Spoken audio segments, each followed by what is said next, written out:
Welcome to the Bayou Country Music Association show, brought to you in part by our partners Southern Sound Outfitters. I'm your host Jacob, and today I'm joined by a special guest, Texas musician Brent Querry out of Dallas, Texas. How's it going, Brent?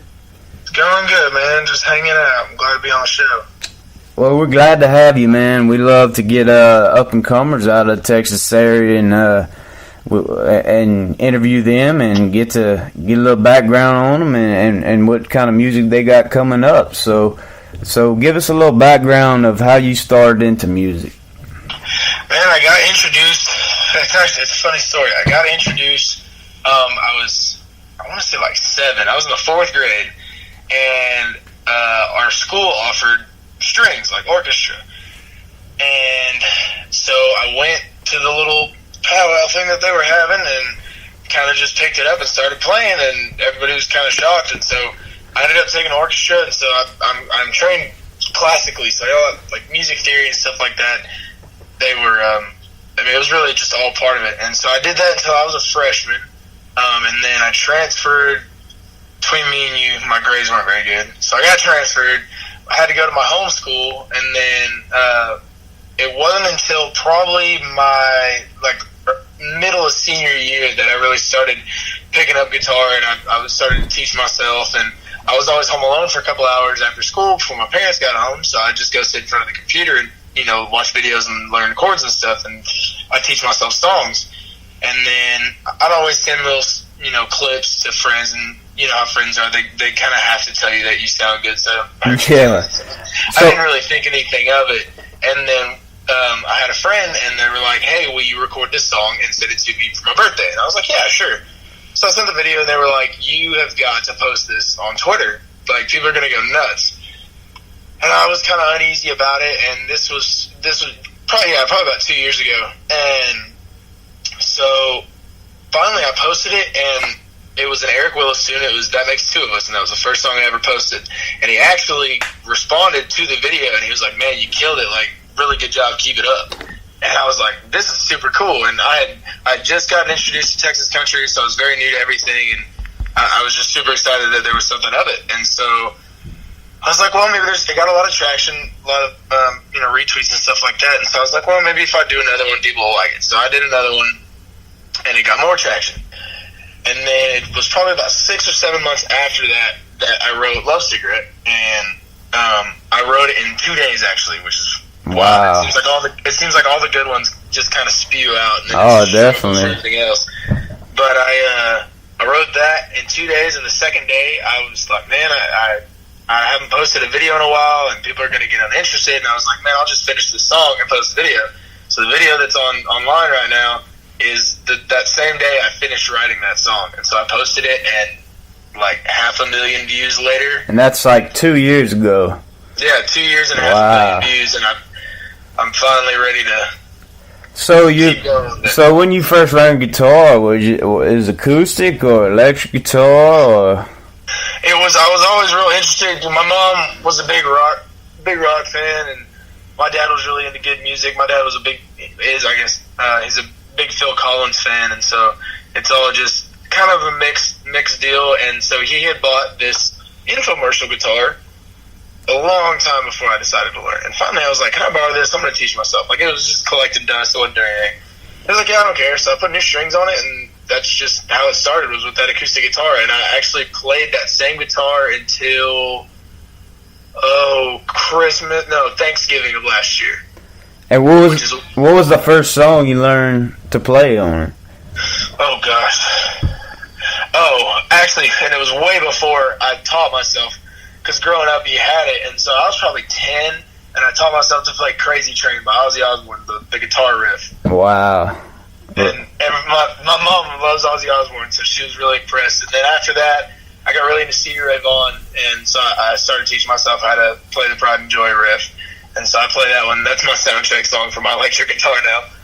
That's awesome, bro. So you had your parents were very musically influenced in rock and that type of genre more than. And what's weird is that I'm not going to say the only musical one. My dad was in band in high school for a little bit, so if you want to count that. And then my mom's a good singer, and so I guess they didn't pursue it, and so they were all kind of shocked at how musically inclined I was, and then that I actually took it somewhere. So my dad is an educator, and he's a doctor, and then my mom's also an educator. So you can imagine their disappointment when their only child told them that he was not going to go to college, but he was going to chase a music career. Hey, Dad, I'm gonna be a rock star. Yeah, they were definitely amused. Nothing that I ever decided that I wanted to do with life ever really stuck, so that music was just, they thought it was just another one of those things I wasn't going to have any real drive for, and I was just going to blow it off when it got hard. And so, here we are, however much long later, and they're proud, and that they've started coming. They come to a lot of my shows, and so it's definitely a good feeling that they recognize that it's going somewhere. Yeah, man. I mean, you said that was 2 years ago. You got this, Love Cigarette. You're gonna drop in September, you said, correct? And I mean, yes, that's gonna make it all come to fruition, man. And they'll go back to those days and say, man, I can't believe we thought it was just a fad. I know, and that's what I'm excited for. I am very impatient by nature, so this is definitely a tough industry for me to work in, just because it's all very it happens over a long period of time. So get a little background on the song "Love Cigarette." You obviously wrote the song. Did you have a story behind writing it, or was it about something that happened, or is it something personal? The mystery behind that song is, I think, the best part about it, because no one really knows who it's about. Because I've had several ex-girlfriends message me and say, "Is it about me?" And then I'll tell them no, or I'll tell them yeah, and I just keep it balanced. No one really, funny. knows. So I definitely keep it a mystery, because, I love... It could go for anybody. Yeah, exactly, and to me, that mystery allows that song to be anything anybody needs it to be. It can be about your ex. It could be about your ex. It could be about you. You don't know. Anybody can relate. That's what's awesome about music. That's why, and as much as and probably in like 10 or 15 years, if it's a big hit and I'm successful, I'll probably release who it's about. But I'll say this for whoever's listening: the person who it's about knows who it's about, and I'll leave it there, just with a little bit of mystery behind it. Yeah, and in 10 years, when you're up famous and big time, I'm sure that person's going to be knocking at the door saying, "Where's my residuals for this song?" Oh yeah, you're not lying, man. And that's funny you say that, because I got to talking with some people, and they were like, "Well, what if you do release it, and then that person does want to come after some money?" Because, and I'm super nerdy sometimes. I like reading articles and stuff, and I read this thing about the Beatles. And that a bunch of the songs that they wrote, their ex-girlfriends tried to come after their money, because they said that they were in the room when it was written, and so they were part of the process. So wow. they call it the Beatles rule now in legislation, and it states that anybody present at the time that the song is written is credited to rights towards contributing. I did not know that. So I learned that, so I'm very careful who I'm around whenever I did not know that. I will be sure, if I ever write a song, I will be sure that nobody but Mama can do it. Yeah, don't quote me on that, but I'm almost positive that that's what I read. Oh, it seems legit, but I wouldn't be surprised. But that's crazy. So you got this song you've been waiting on for 2 years, waiting to hatch. What is it going to be part of an album? I'm actually, I battled with that for a while. I wasn't sure, just with the following that I have on social media, how everything was going to go over since it's been so long, and I've been waiting forever. Sorry, but I'm going to release Love Cigarette as a single in September, and then I am currently working on new music.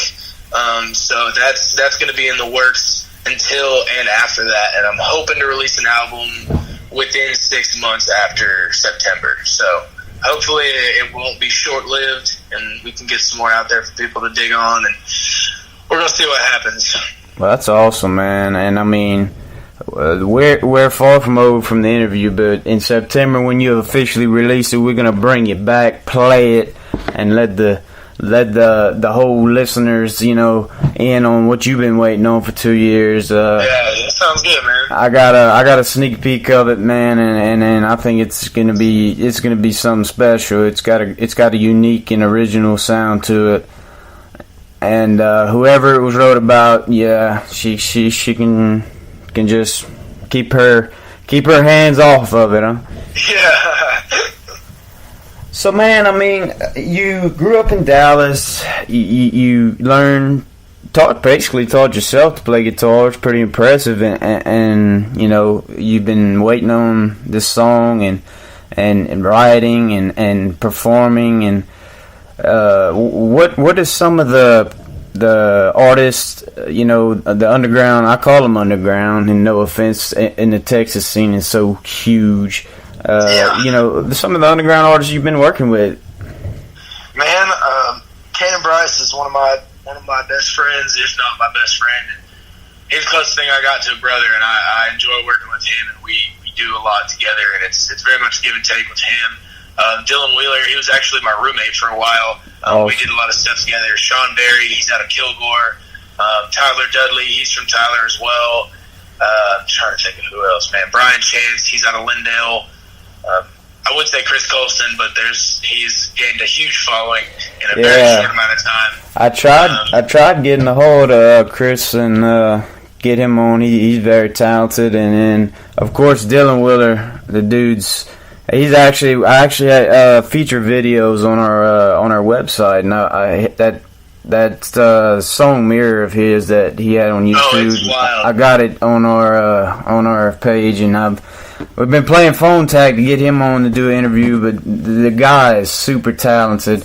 And Kanan's been, correct me if I'm wrong, he's been touring with Reed Southall, huh? Well, he just opened for him. We opened for him at Silver Saloon in Terrell last Friday.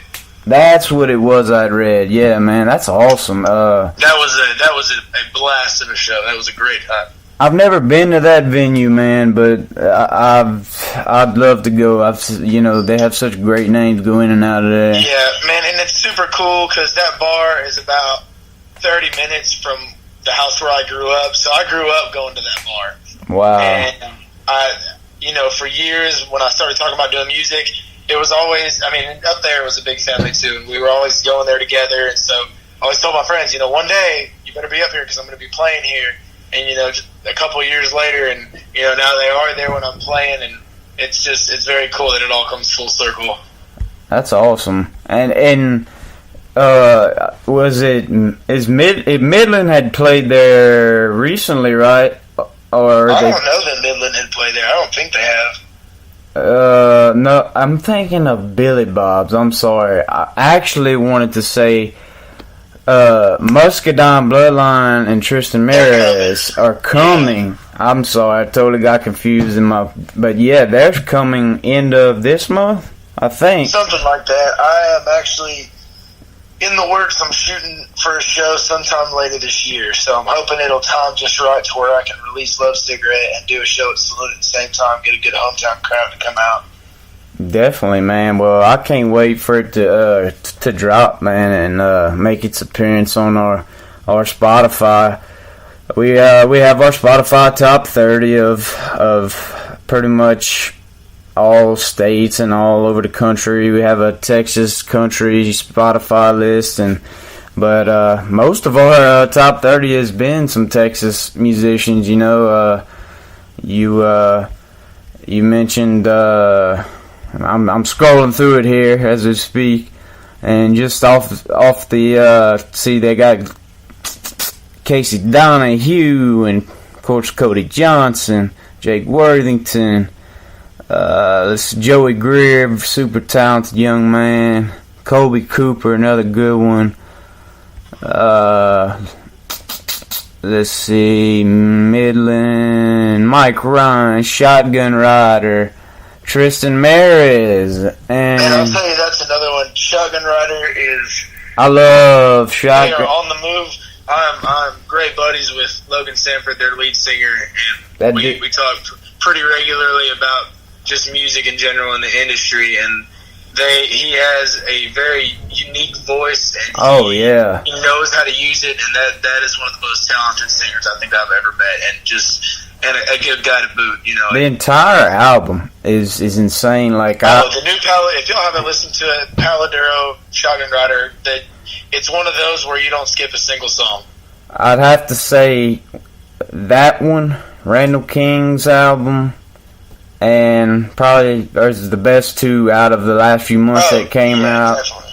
And they've actually on the top 30 with their third song from that album with bottom of this crown. It started off with let me think, if I go back in the history books, it started off with Lucky Him, then it went to Loving Up on You, and now bottom of the crown is on the top 30, and I mean that's on a list of, you got not just Texas people on here. We got all over. We got some Brian Milson. We got some Casey Allen from Ohio. We got Charlie Wayne from Louisiana. CJ Solar and Drew Parker and Dustin Saunier, Louisiana guy. Jake Worthington, the old Texas boy. James Dupre from my hometown, Bayou Chico. Jamerson Rogers and Job Fortner, another talented guy out of Georgia. Jordan Fletcher, awesome guy. Josh Ward, I don't know if you've ever heard of him.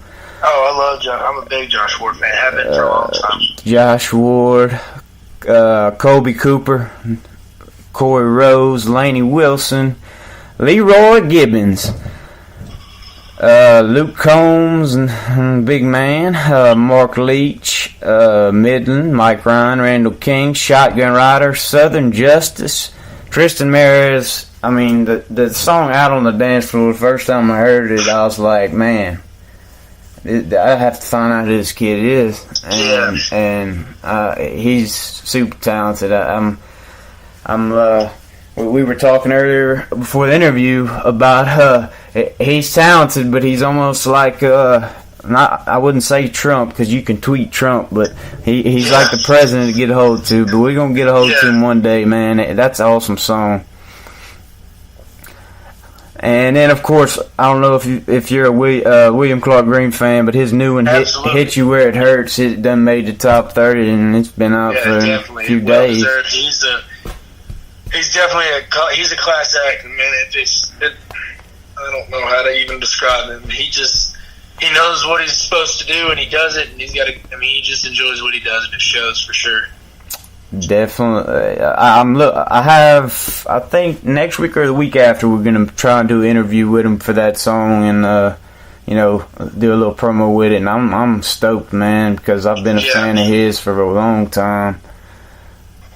And, we also have our Texas country playlist, with, we mentioned Shay Abshire and Randall King, Parker McCullen, Mike Ryan, Kyle Parks, let's see, Reed Southall, Shotgun Rider, every song on on the CD, Turnpike Troubadours, Whiskey Meyer. I mean, it goes on and on, man, and that's just the new songs, not even to mention the underground ones that haven't even, I was speaking with Joey Greer, and he's got his 3-song EP out, and he's like, man, I got like 27 original songs that I have, but I can only afford. That's usually how it goes. I can only afford 3, and it's like, man, if I had millions of dollars, I would just go up to people like him and people such as yourself and just fund these people, man, because they need to be heard. Yeah, definitely. So, I mean, outside of music and touring, what would you mostly toured Texas? Have you ever been, on shows outside of Texas, or? I haven't yet. I actually, I was supposed to do a weekend run. This this coming weekend in Missouri with a good friend of mine, Vance Bruce. He's another great artist. He's actually recording music right now. And he's another different voice, and I think everybody's going to enjoy it. But I was supposed to go with him, but I got the chance to. I'm opening for Prophets and Outlaws coming Friday at Love and War in Lindale. Wow. Awesome. So they're a group of good. I actually got the chance to TM for them in Dallas for a night. Jesse Rasnin, that's funny, it's a small world. Jesse Rasnin, who we were talking about earlier, is actually their tour manager. Me and him are also friends, and he asked me if I could fill in, and they're a good group of guys, and like I said, they're one of my biggest influences, so it's, I'm definitely excited. Yeah, Jesse, we did, for our listeners, he was our last podcast that we did last week. He did a podcast with us, him and his band. They were on their way to play a show at Bossier City, and great. I had a great conversation with him. We talked. Him and his whole band was in the van. We talked for a good 45 minutes, man. And he's a great guy, and got a great EP out, and got a song on there, NOLA. He told to make sure and listen to, because Louisiana boy. So, but yeah, he's a great dude, man. So, what is some of your musical influences in the just any genre, in the top 100 right now? Right, like currently? Currently, yes, currently. Oh man, I'll just give you the list of all of them in each genre. Any genre. Man, I'm a firm believer that to be a good musician, you have to have a very versatile taste in music, because that allows you to take things in from each genre, and then absolutely, that's good music. So I don't turn my nose up to anything, but man, I listen to rap sometimes, and there's a very big difference. There's songwriting rappers like Childish Gambino and Kid Cudi, and stuff like that. They have your mainstream. Yeah, man. As far as our scene, Parker's a big influence. I think we're both kind of Parker McCollum. Yes, we both definitely kind of have a different vibe than everybody else. Yeah. More broad. I'm a huge John Mayer fan. I'm a huge B.B. King fan. Kick It Old School. The Temptations, just stuff like that. And guys, I not to cut him off, but just hearing what I heard a little bit of that song, Love Cigarette, John Mayer and B.B. King, if they had a baby, he might be singing backups on that song, so y'all just stay tuned for that. High words of praise, I appreciate it. But Chris Stapleton's always been a big influence, very much vocally. I listen to a lot of him, so I think that influenced how I sing quite a bit. I love rock music, man. I'm a huge Led Zeppelin fan. Just honestly, more than anybody, I like it all, but Led Zeppelin definitely tops the list. I love Nirvana. All the guys that got up on stage and just didn't care about anything and just got up there to play music, and that's definitely what I look up to.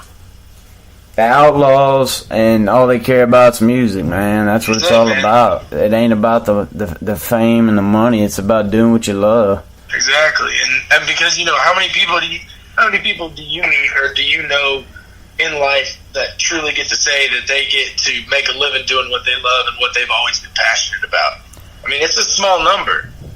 Yeah, and you hear a lot of artists say that, and a lot of, I guess, civilians take that as a cliche, but I always look at it as, I'm a Luke Combs fan, and I look at Luke Combs as his success and how I've been listening to Luke for years and before he blew up, and Luke Combs is just, he's got that everyday average guy mentality, and he says, I was listening to an interview with him recently, and it was like his third number one straight off of his first album, and they were like, and he's like, man, honestly, it's just like, I have to thank all my fans and everybody that, you know, helps me out, but I honestly just, you know, this is what I wanted to do, and I love doing it, and the passion that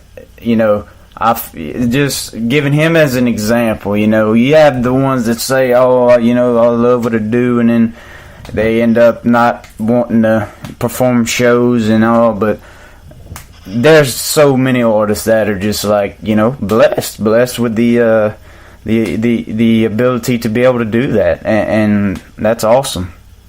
Right. That's just honestly, and I consider it's definitely a blessing.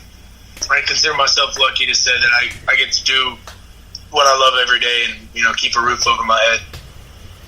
Yeah, and I had a buddy of mine, David St. Romain, from the group Vidalia, and he was actually on Nashville Star, that old-timey show back in the day. Yeah. And he told me, he said, if you're going to Nashville to make money, he's like, you might as well turn around, because he said, man, it was such an experience for him that he came back around, came home, and, you know, and I have plenty of friends in Nashville, and everybody in the country music world, besides Texas, of course, wants to make it in Nashville, and it's you know, it's not just to get there and make millions of dollars. It's a whole different ballgame. You know, not many people can just go and you know, become overnight successes, and it really takes that one chance, that one you know, that one person, that one gig. But man, and it's funny you say that, because I had somebody ask me the other day, and they were like, why don't you just try out for American Idol or something like that? And it really, I didn't think it was going to, but it really just kind of frustrated me. And I probably came off more standoffish than I should have. But I looked at him and I said, man, the best part about doing this is paying your dues. It's making those memories and making those friends with it. I mean, and their colleagues too. And, you know, you make lifelong friends and build those relationships with bar owners and fans and stuff like that. And I mean, I don't even like using. Kanan actually told me we don't even like using the word fans. They're just friends. It's just people that come out at every show, they hang out, and they enjoy your music, and they support you just by being there. And that's just it's relationships, man. Yeah, and that's exactly why I like doing this podcast, this show, this interview show, man. I like to. You know, a lot of times you hear people get on an interview and then, bam, never hear from them again. I'm not that person. When I talk to somebody, I like to keep in touch, man. And if I'm around town and get to, you know, go see a show with these guys, and that's what I love, man, and to support them. And it's building relationships. Music builds relationships, and it's a family, definitely down there in Texas. But, you know, it's funny you mentioned, you know, The Voice or American Idol and all.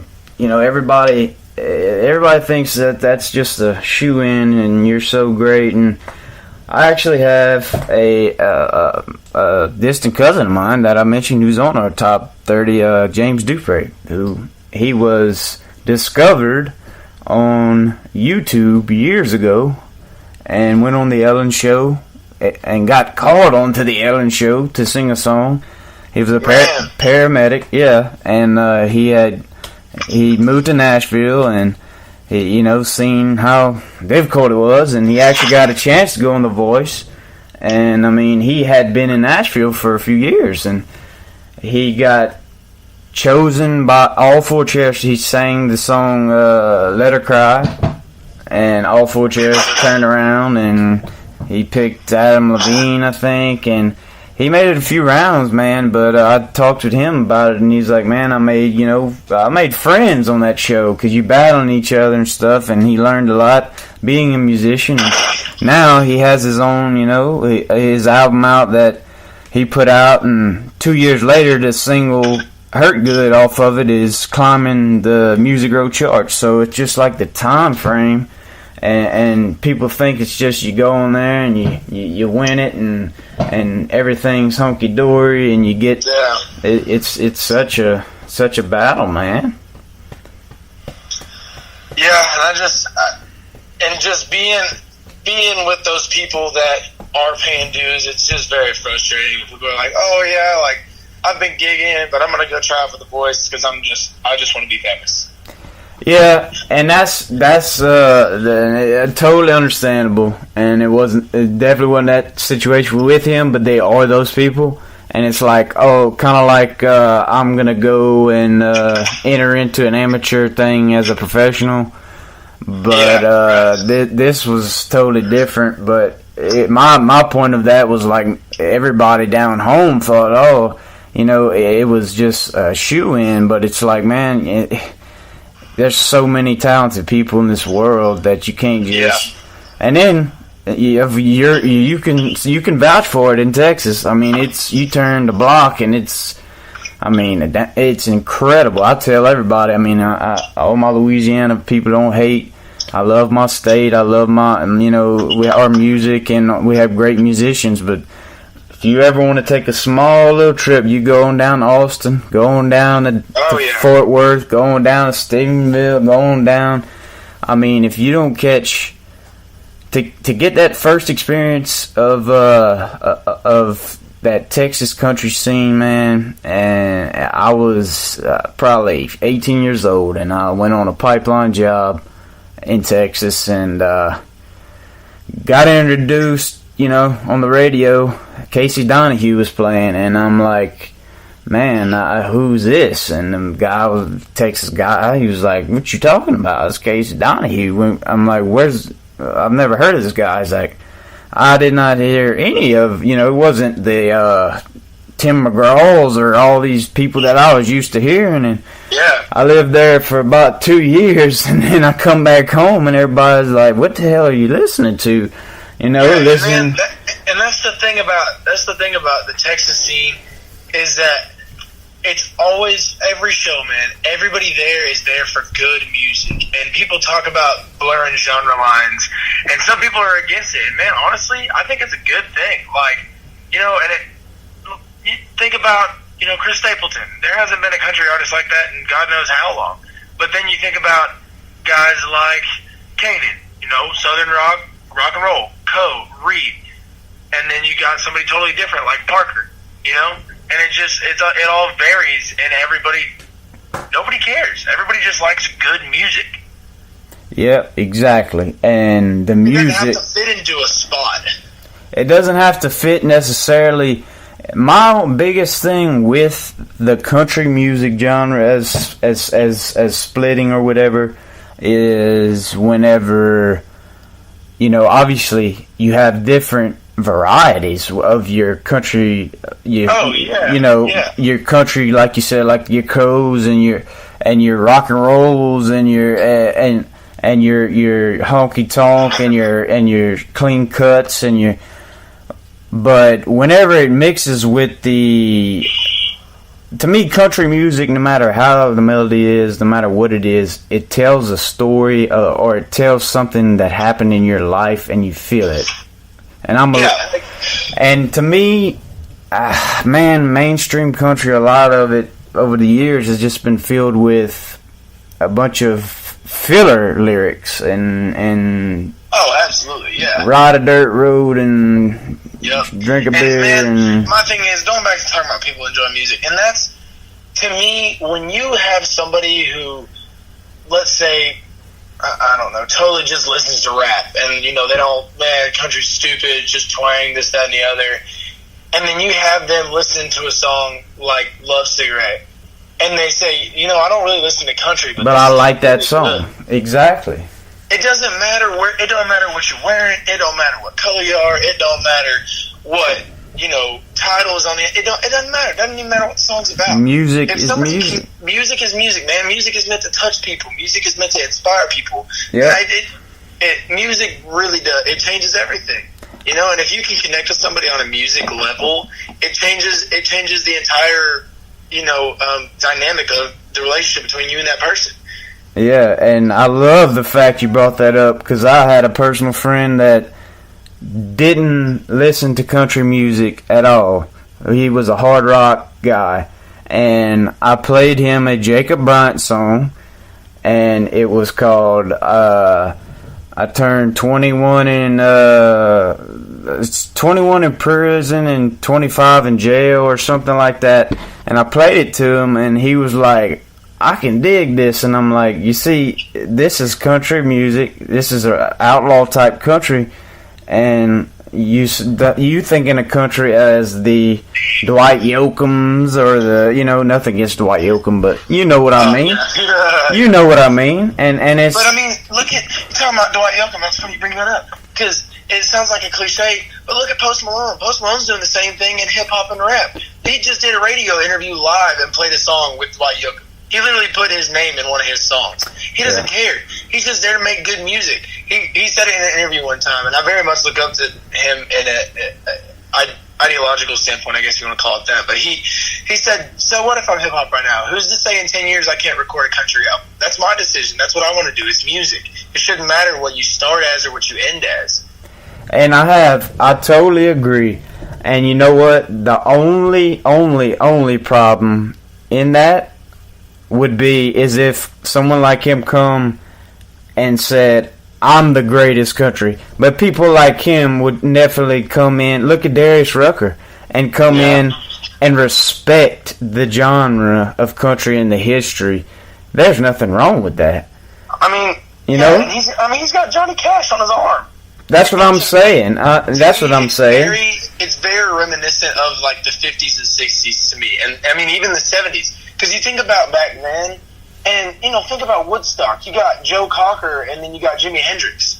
I mean, it's two completely different styles, and they didn't care. Back when Elvis toured with Jerry Lee Lewis and Johnny Cash. Johnny Cash was country, but Elvis was rock, and they blended, and they made good music, and people just came to enjoy it, and I think that's why they left such a legacy. Yeah, it's a lot of diversity, man, and it's that's why I kind of like I brought Luke Combs, and man, I went to a concert of his a while back and started singing an Ed Sheeran song, and for somebody wearing a Columbia shirt that looks like he changed his tires at the store and can sing a song with Ed Sheeran, that's a music lover, and and that's the thing, man. And everybody. I was with Kanan when we started putting our set list together, and I really, leading up to getting a full band, which, yes, everybody, I'm getting a full band, I'm be playing full band shows. Be on the lookout. But I want that diversity in my music, because nobody leaves a concert and says, oh, yeah, all their original stuff was really good. Like, rarely. Everybody leaves you got to give them something to remember, man. Everybody wants to leave a concert and, after you play that one song that they haven't heard in 5 years that they used to rock out to, and they go and run up and sing every word just like everybody else. And they leave with that memory. Nobody's going to remember you if you don't make them remember stuff. Like, and I mean, you're the only person I've told, at least for public years, but like, I sing Beautiful Crazy, and that's definitely out of my zone. But like, I'm putting, I'm going blank. Stevie Wonder. I'm putting a Stevie Wonder song in my live set, Because why not? It jams. It's a good song. It's something people feel good listening to. So why wouldn't you play it? Just because it's not in your genre? We had spoke before the interview about. I'll give a shout out to a band locally out here, Strange Theories. They opened up at one of our good sponsors, Cowboys, for a buddy of mine, Clay Cormier, and I mean they played all cover songs. And they started off with a Red Hot Chili Pepper song. And then went to Tennessee Whiskey, the Stapleton version.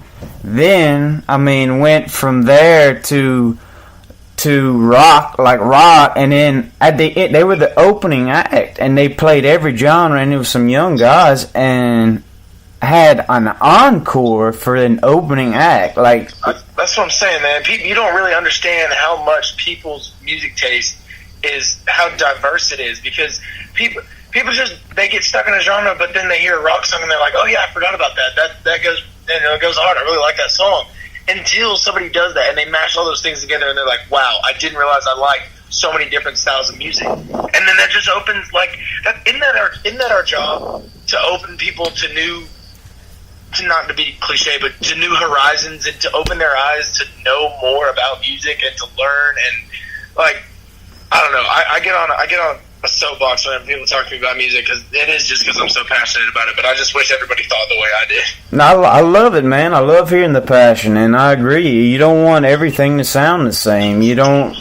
There's several artists out there that I won't name, but everything sounds the same, and they're known as legends, and they're known. But we'll just go off of Luke Combs and keep on picking on him. But when he took out and went with Hurricane, and then went with a good, funny song of When It Rains It Pours, and then went with One Number Away, it's like the differences in the vocals and the sounds of it, it wasn't all the same thing, Yeah. And just going off of him, and there's many other artists that do the same. I mean, it's well, crap. Look at Kanan. He does a cover of Hurricane by Band of Heathens.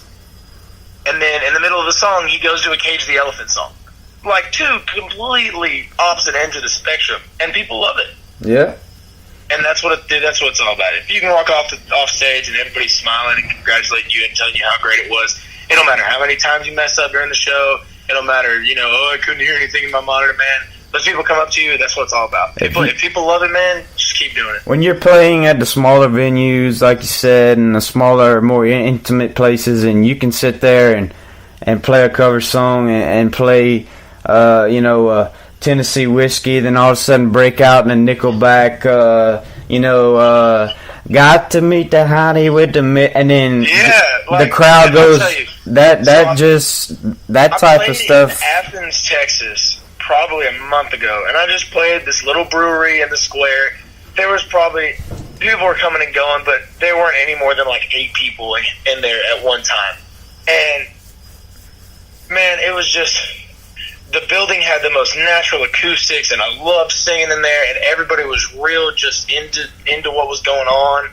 And so I just started singing. People were requesting stuff, and like by the end of the show, I was singing Marshall Tucker Band.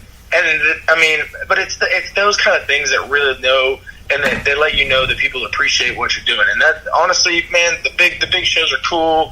You feel like a rock star, but when it comes out to it, it's those little small gigs that nobody cares about, that you play for free and nobody comes. But the people that do come, they see that you're doing it just for the love of doing it. Exactly. And it's not a job. People, man, it's all about meeting people, making connections, shaking hands and kissing babies. Yeah, that's what it is.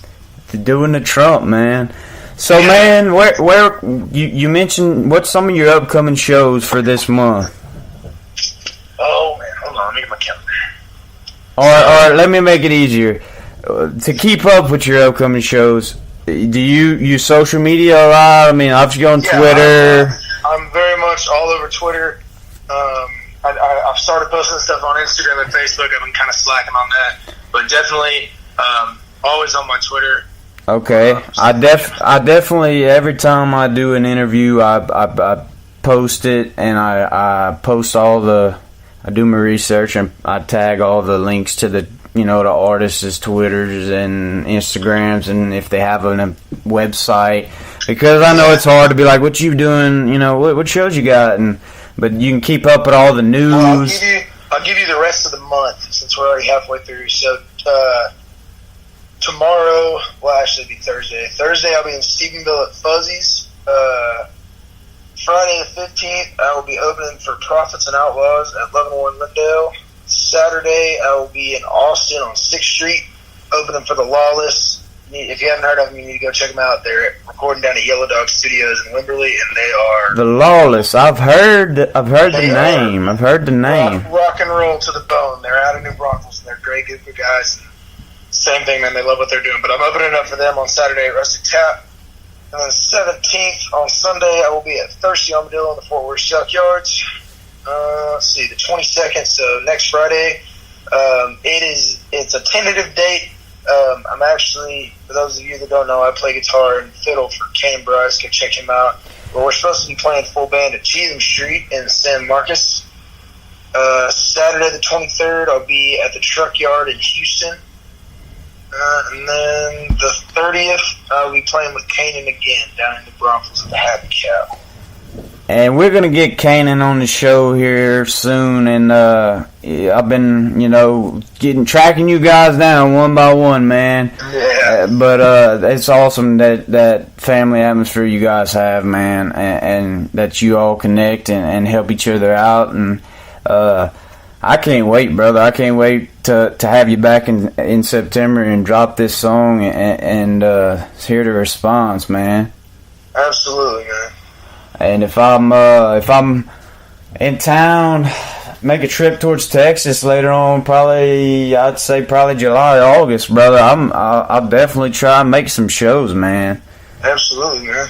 I like your passion for music and your passion for not sticking to the same old grindstone. Just get out there and give it your all.